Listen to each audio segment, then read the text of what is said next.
Hey folks, Jimmy here, aka Ballad of the Dead. Welcome back to the channel and welcome to a new issue of White Dwarf magazine.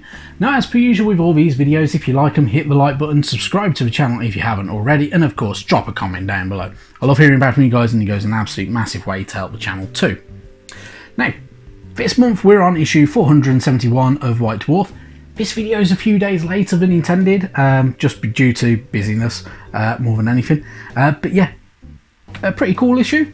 We have a little pull-out as well, a little card pull-out, which is your White Dwarf Hobby Bingo for 2022. I'm going to do this. I'm going to have a bit of fun with this. So I'm quite looking forward to doing it, and I hope you'll join in too. It's all about filling it up as much as possible. Crack on with it, have a bit of fun, and I would love to see how you guys get on. Whether you drop it to me as a text, as like a message through good old Twitter, join my Discord, and you can pop it in my Discord server if you want to. Whatever you want. I would love to hear back from you guys and see how you get on throughout this year, and we'll see where we are this time next year. So why not? So bit of fun, but yeah, we can have a bit of this to do it. You have permission to photocopy it if you need to photocopy it as well. But yeah, really good stuff. We also, on the other side of that, we have the Invidian War campaign from good old the Age of Sigmar, and it is all to do with 4 players, and yeah, you can have a bit of fun with that as well. So pretty decent, pretty different, but yeah, why not? So a pretty little good pull out. But into the issue we go. So, of course, we're going to start off where I generally start off all of these videos, in the contact section. Now, I really like the contact section because I love seeing other people's minis, and we have some awesome chosen axes, we have some very good Adeptus Titanicus knights, and we have a very nice looking necromancer just up in the corner here as well. Really good stuff. One of the ones that does stand out though is the Dark Elf and Human Blood Bowl player on a kind of like it's like pedestal really, but he's really good. It looks like the Dark Elf is punching through the human player, but yeah, looks really good. I like it. It's good fun, so why not? And it's nice to see a bit more Blood Bowl in the pages of White Dwarf. Then we get some awesome Achillean Guard, which are very nicely painted. I'm not gonna lie, they kind of remind me of good old Aquaman, in the way of the fact that they have these columns as their supports instead of the normal supports that you get for them, which actually makes it look really cool. It makes it look interesting, makes it look different, and stands out a lot more as well, in my opinion. Down at the bottom though, we have some awesome Black Templars Blade Guard veterans, which are very nicely done, I must admit. A set of models I do kind of want for the Space Marines, considering I'm not a big Space Marine person and I'm only just kind of getting into it with good old Imperial magazine, but really good stuff. If you need to as well, and you're painting up some Necrons, if you haven't finalised your paint scheme for the dynasty of Necrons that you're painting up for good old Imperial magazine, for instance, maybe this could be for you. Bit of red armour in there, they're very different. They look pretty cool, and you know, pretty decent way of how to go through painting them up as well if you wanted to. But yeah, really good stuff there. And then we have a conversion corner here, a trio of mutants, just randomised mutants. So this is using some good old Stormcast Eternals, some Sequitors. We have an awesome Layman Russ Vanquisher just down here, and then we have a very awesome Helm's Deep kind of game board, which is fantastic. It even has a section of wall that can be removed for the fact that it gets blown up by the Urukai. Fantastic. It's really good. Whoever's done that has put a lot of time and effort into it, and they've done a spectacular job. Really nice to see that as well. So yeah, some really good stuff in this contact section as per usual, and it's really nice to see. Moving a bit further, we have our last tale of 4 Warlords for 2021. We have Lumineth Realm Lords going up against the Slaves of Darkness, against the Cities of Sigmar, and the Head Knights of Slaanesh. Really cool stuff. Very nice to see. as well. There's some pretty cool models in here.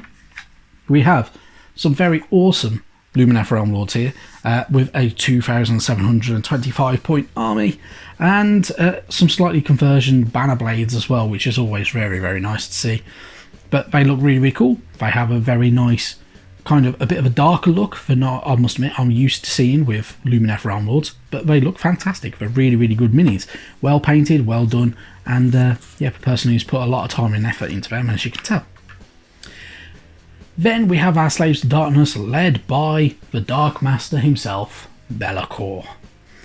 This is a 2,920 point army, including 3 endless spells, some pretty cool battle line units in the shape of Chaos Marauder Horsemen, Chariots, Chaos Knights, Warriors, loads of stuff.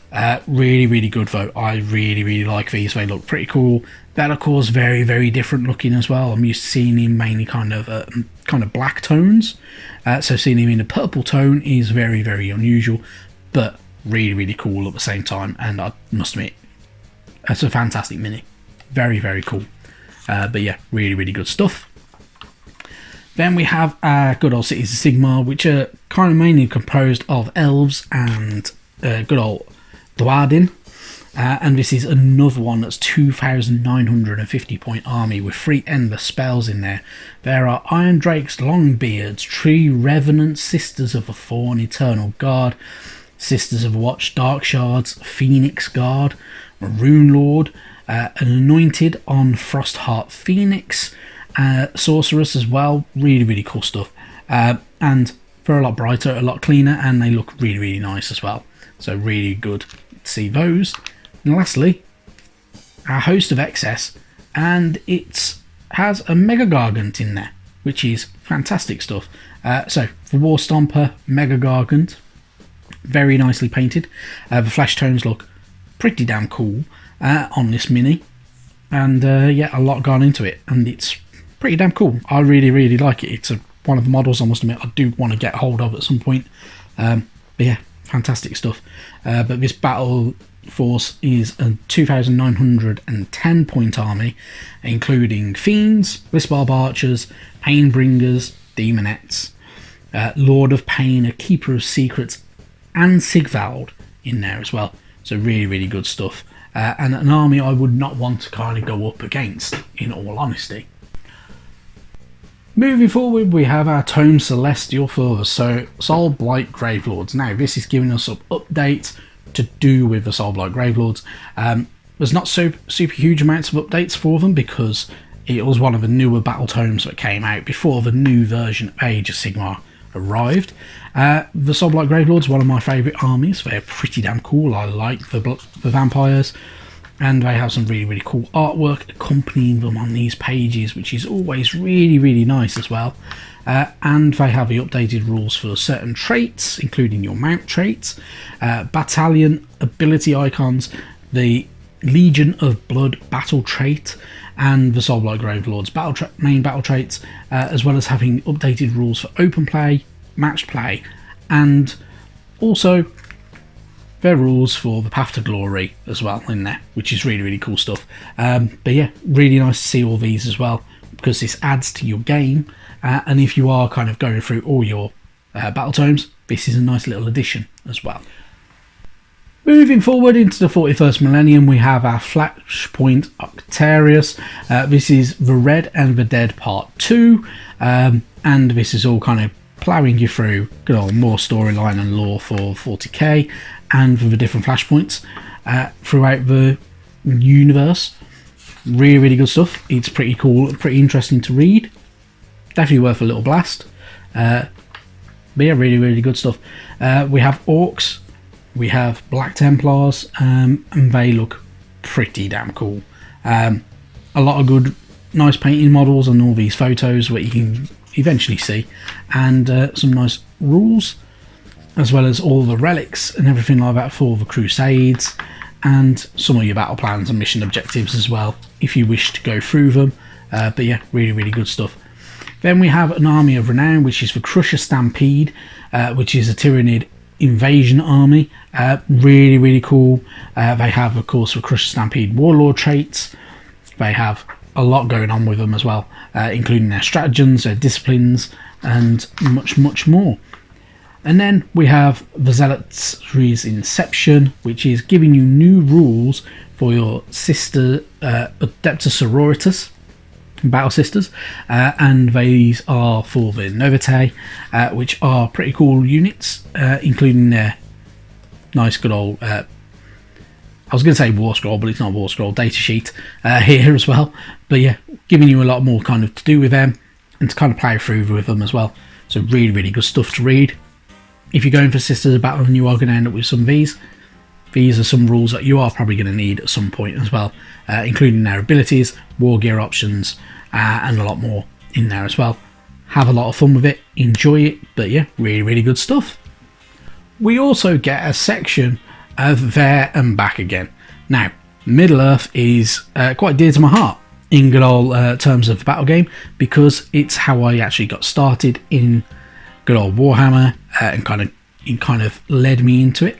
So this is giving you a timeline of the history between Games Workshop and the good old Tolkien estate, essentially, and the Lord of the Rings films. So, of course, all the Lord of the Rings sets were released as a tie-in to the films. So back in March of 2001, it was announced that good old Games Workshop will be collaborating with New Line Cinema to make a game based on a miniature range based on Lord of the Rings movies. And off they went. They designed a lot of stuff in secrecy, and really, really good stuff. It was pretty damn cool. They released their first box in December of 2001, 20 years ago. So 20 years of Middle-earth battle games. Some really, really cool bits. I like seeing some of the fact that I actually have some of these boxes, which is really, really cool.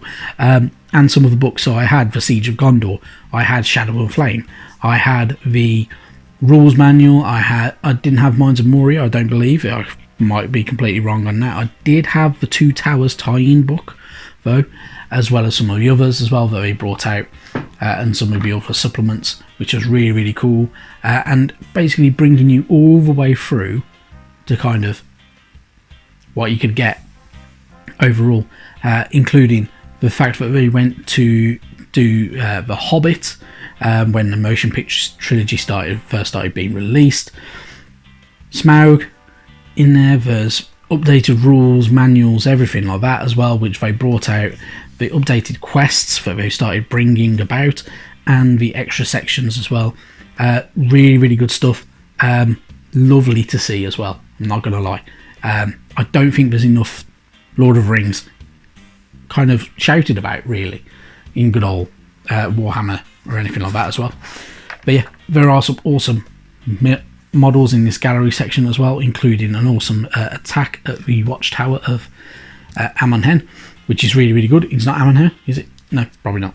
But yeah, really, really good to see that in there. The Nazgul catching up with the hobbits, the Watcher at the gates and the gates of Moria, Pippin in the chamber of Balin's tomb, and the fact that he kind of kicks it all off is really, really good fun.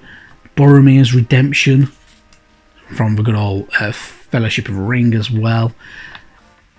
Really, really good stuff. I love seeing all of these, and I love seeing painted models as well, especially Lord of the Rings ones, because they are quite dear to me. But yeah, really, really good stuff. A fantastic little section and piece as well for it. But yeah, really good fun. And that is where I'm going to leave it. But yeah, thank you very, very, very much for watching. I'll see you sometime very, very soon, and I hope you all have a good one. Bye bye now.